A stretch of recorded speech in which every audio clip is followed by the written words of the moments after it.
Ce modèle a été entièrement fabriqué à la main. Il a été prévu pour être démonté et remonté facilement. Son coût de fabrication est estimé à environ 350 €. Dans un premier temps, une bordure de béton a été posée pour le recevoir. Les tasseaux de la structure de base sont répartis de façon équidistante, ce qui nous donne 3 fois 1 mètre sur le côté,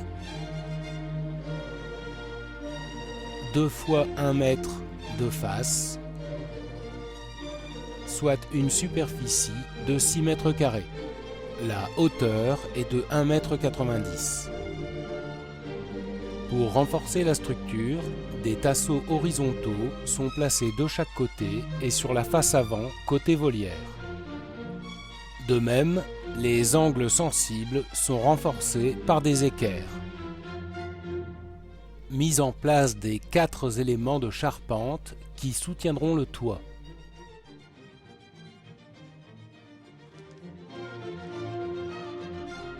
Voici la pose du plancher et des façades de l'habitation.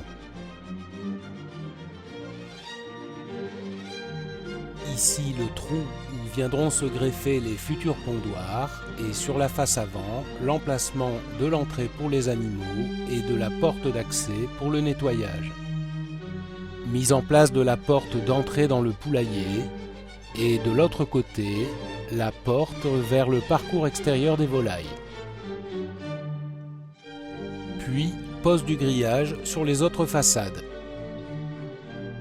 Nous allons maintenant passer à la fixation des pondoirs.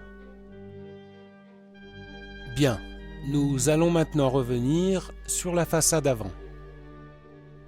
Là, nous allons placer les rails qui vont recevoir la trappe d'ouverture-fermeture pour l'entrée des volailles, ainsi que la porte principale pour l'entretien. Nous passons maintenant à la partie toiture. La charpente doit être colmatée ici, ici et ici. Pour assurer l'étanchéité, la toiture a été recouverte à l'aide d'un rouleau de toile bitumée. Petit ajout esthétique de chaque côté pour renforcer le caractère. Petite astuce, mise en place en haut et en bas de chaque porte d'un coin de blocage pour éviter le forçage des charnières dans le mauvais sens. En temps normal, eau et nourriture se trouvent sous le petit préau situé sous l'habitation, à l'abri de la pluie et du vent. Mais sur ce modèle, le concepteur a aussi intégré une mangeoire placée à l'intérieur de la porte d'entretien. Dans l'habitation, les 2 perchoirs permettent d'accéder au pondoir. Voilà, c'était le modèle Linda. Merci de votre attention.